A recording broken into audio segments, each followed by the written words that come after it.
Kamal sir இருக்கிற படத்தில் Rajini sir நடிக்க போகிறாரு. இதில் ரஜினி சாருக்கு சம்பளம் எவ்வளோ அப்படின்னு கேட்டிங்கன்னா நீங்கள் வேந்து போயிருவீங்க. அந்த மாதிரி ரஜினி சார் ஒரு விஷயம் பண்ணியிருக்காரு. மங்காத்தா 2 வரத்துக்கான வாய்ப்புகள் இருக்குது. அதுக்கப்புறம் எஸ்கே நடிக்கிற படத்தை வெங்கட் பிரபு இயக்கிறதா இருந்த இந்த படம் வந்து கைவிடப்பட்டதா ஒரு செய்தியும் வந்துட்டு இருக்கு. இதெல்லாம் பற்றி தான் இந்த வீடியோவில் பேச போகிறோம். நீங்கள் சினிமா செய்திகளை தெரிஞ்சுக்கணும்னா நம்ம சேனலை சப்ஸ்கிரைப் பண்ணிட்டு வீடியோவை லைக் பண்ணிடுங்க.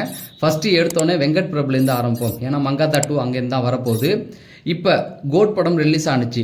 கோட் படம் பெரிய அளவு வசூல் பண்ணல. ஆனால் பட்ஜெட் பெரிய படம். வெங்கட் பிரபு தான் பட்ஜெட்டை ஏற்றி விட்டாரு. ஆனால் வசூல் வந்து ஒரு நார்மலான வசூல் 400 கோடிக்கு மேலே வந்துருச்சு அப்படிங்கிற மாதிரி சொல்கிறாங்க. இதுக்கு தயாரிப்பு நிறுவனம் வந்து அவர் மேலே கொஞ்சம் கோவத்தில் இருக்காங்க. கோடம்பாக்கத்தில் அது பெருசாக பேசப்பட்டுச்சு. செலவை ரொம்ப ஏற்றி விட்டாரு, இல்லைனா படம் வந்து ஓரளவுக்கு பெரிய வசூல் பண்ணியிருக்கும் அப்படிங்கிற மாதிரி பேசிக்கிட்டு இருந்தாங்க. அதுக்கப்புறமேட்டுக்கு அவர் என்ன படம் பண்ண போகிறது அப்படிங்கிற ஒரு கேள்விகள் இருந்துகிட்டு இருந்தது. எஸ்கே வச்சு படம் பண்ண போறாரு அப்படிங்கிற செய்தி வந்தது. கோட் படத்தில் எஸ்கே கையில் துப்பாக்கி கொடுக்குற மாதிரி சில சீன்லாம் வச்சாங்க. எஸ்கே வச்சு ஒரு சயின்ஸ் ஃபிக்ஷன் எடுக்கிறதா வெங்கட் பிரபு பிளான் போட்டிருந்தாரு. அது பெரிய பட்ஜெட். கதை வந்து இழுத்துக்கிட்டே போகுது. இன்னும் முழுமையாக ரெடி பண்ணலை. தயாரிப்பு நிறுவனம் பட்ஜெட் பெருசானா நாங்கள் கொடுக்க மாட்டோம் அப்படின்னு சொல்லிட்டாங்க. இவர் சிவகார்த்திகேயன் என்ன சொல்றாரு அப்படின்னு பார்த்தீங்கன்னா, பட்ஜெட்டை கம்மி பண்ணுங்க, இல்லை வேற சின்ன கதையை ஏதாவது பண்ணிக்கலாம் வெங்கட் பிரபு கிட்ட சிவகார்த்திகேயன் சொல்லிட்டாரு. தயாரிப்பு நிறுவனம் என்ன சொல்றாங்க அப்படின்னு பார்த்தீங்கன்னா, அமரன் படத்துக்கு அப்புறம் எஸ்கேவுக்கு படம் ஓடல. அமரன் படமே அதிகபட்சம் ஒரு 300-350 கோடி வசூல் பண்ணிருக்கு. நீங்க வந்து 100 கோடிலாம் பட்ஜெட்டை இழுத்து விட்டு போனீங்கன்னா எங்களால் பெரிய லாபம் பார்க்க முடியாது. அதனால நாங்கள் பெரிய பட்ஜெட்னா ஒத்துக்க மாட்டோம் அப்படிங்கிறதையும் சொல்லிட்டு இந்த படத்துக்காக எஸ்கே வச்சு பண்ற படத்துக்காக கதை டிஸ்கஷனுக்காக ஃபாரின்லாம் போயிருக்காரு. அதுவே ஒரு 2 கோடி வரைக்கும் வந்து செலவாயிருக்கு. அதெல்லாம் திருப்பி கொடுங்கன்னு கேட்டாங்க. உடனே இவர் என்ன பண்ணிட்டாரு அப்படின்னு பார்த்தீங்கன்னா, சிம்புவை சந்திச்சிருக்காரு வெங்கட் பிரபு. மாநாடு 2 பண்ணலாமா அப்படின்ற மாதிரி ஒரு சில கேள்விகள் கேட்டிருக்காரு. சிம்புவும் வந்து ஓகே சொல்லியிருக்காரு. ஏன்னா சிம்புக்கு வந்து நிறைய பட்ஜெட் படங்கள் இருக்கு, தொடர்ந்து நடிச்சுக்கிட்டே இருக்காரு.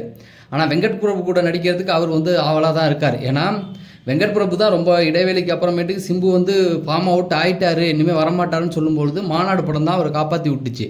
ஆனால் அவர்கிட்ட என்ன சொல்லியிருக்கேன்னா, மாநாடு 2 எப்படிங்க பண்ண முடியும், அதான் ஃபர்ஸ்ட் ஹாப்லேயே எல்லாம் முடிஞ்சிடுச்சு, திரும்ப அதை கொண்டு வந்தால் நல்லா இருக்குமா அப்படிங்கிற மாதிரி அவர் கேட்க, அங்கேருந்து அவர் விலகி தல அஜித் பக்கம் போயிருக்காரு. தல அஜித் பக்கம் போயிருக்காருன்னா இன்னும் போகலை. மங்காத்தா 2 படம் எடுக்கலாம் அப்படிங்கிற ஒரு முடிவில் இருக்காராம். எதுக்கு அப்படின்னு பார்த்தீங்கன்னா, மங்காத்தா 1 இப்போ ரிலீஸ் ஆனிச்சு. ரிலீஸ் படம் சக்க போட்டுச்சு. மிகப்பெரிய வசூல் 40 கோடி வரைக்கும் மேலே வசூல் பண்ணிடுச்சு அப்படிங்கிற மாதிரி சொல்கிறாங்க. இப்போ இந்த படத்தை வந்து திரும்ப எடுத்தோம்னா பார்ட் 2 பண்ணால் இன்னும் பெரிய அளவில் போகும். ஏன்னா தல அஜித்துடைய ரசிகர்கள் 11 வருஷத்துக்கு முன்னாடி அதை வெறித்தனமாக கொண்டாடினாங்க. இப்போ வந்திருக்க 2K கிட்ஸுமே இதை வெறித்தனமாக கொண்டாடி இருக்காங்க. இப்போ வந்து மங்காத்தா 2 எடுத்தால் வேற லெவல் சம்பவம் பண்ணும் அப்படிங்கிறது தான். ஆனால் அதுக்கு தல அஜித் ஒத்துக்கணுமே. எப்போவுமே விஜய்க்கும் அஜித்துக்கும் உள்ள வித்தியாசம் இதுதான்.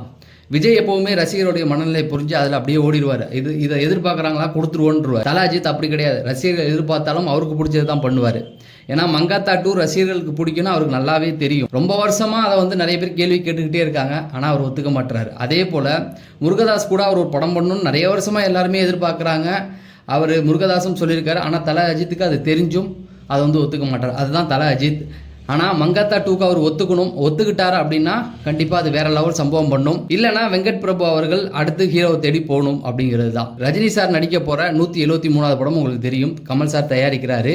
இந்த படத்துக்கு ரஜினி சாருடைய சம்பளம் இப்போ வந்து சொல்லப்பட்டிருக்கு. ரஜினி சார் வந்து இதுக்கு ஒத்துக்கிட்டதுக்கு மிக முக்கிய காரணம் என்ன அப்படிங்கிறதையும் சொல்லியிருக்காங்க. காரணம் என்ன அப்படின்னு பார்த்தீங்கன்னா, கமல் சார் கொஞ்சம் நஷ்டத்தில் இருக்காராம். எனக்கு தெரிஞ்சு அவர் என்ன நஷ்டத்தில் இருப்பாருன்னு நானும் யோசிச்சு பார்க்குறேன். என்னன்னா, விக்ரம் படம் ஒரு 500 கோடி சம்பாதிச்சது. அதுக்கப்புறம் வந்து தக் லைஃப் வந்து போட்ட பணத்தை எடுக்கலை. அதில் அவர் one of the partner Kamal. அதில் கொஞ்சம் லாஸ் ஆகிருக்கும். விக்ரம் படத்துக்கு முன்னாடி பார்த்தீங்கன்னா கொஞ்சம் அவர் மார்க்கெட் ஃபுல்லாக போயிடுச்சு. பெருசாக எதுவும் பண்ணலை. ஏதோ பண கஷ்டத்தில் இருக்காரு, நஷ்டத்தில் இருக்காரு அப்படிங்கிற மாதிரி தான் சொல்லியிருக்காங்க. அதனால தான் ரஜினி சார் வந்து இப்போ வந்து அந்த கால் ஷீட் கொடுத்துருக்காராம். எதுக்குன்னா, கமல் சார் கொஞ்சம் நஷ்டத்தில் இருக்காரு, பண தேவை இருக்குது, அதனால வந்து நம்ம அவருக்கு நடிச்சு கொடுப்போம்னு நடிக்கிறாராம். கமல் சார்கிட்ட என்ன சொல்லியிருக்காராம், எனக்கு நீங்கள் சம்பளம் தர வேணாம் அப்படிங்கிறத சொல்லிட்டாராம். நீங்கள் கேட்கலாம், சம்பளம் இல்லை அப்போ ரஜினி சார் சம்பளம் வாங்க மாட்டாருன்னா வாங்குவார். படத்துக்கு முன் அட்வான்ஸு சம்பளம் அந்த மாதிரி வாங்க மாட்டார். படம் ரிலீஸ் ஆனதுக்கு அப்புறமேட்டுக்கு ஒரு ஷேர் மாதிரி ஒன்று கொடுத்துருங்க. ரெண்டும் ஒன்று தானே அப்படின்னு நீங்கள் சொல்லுவீங்க. கண்டிப்பாக கிடையாது.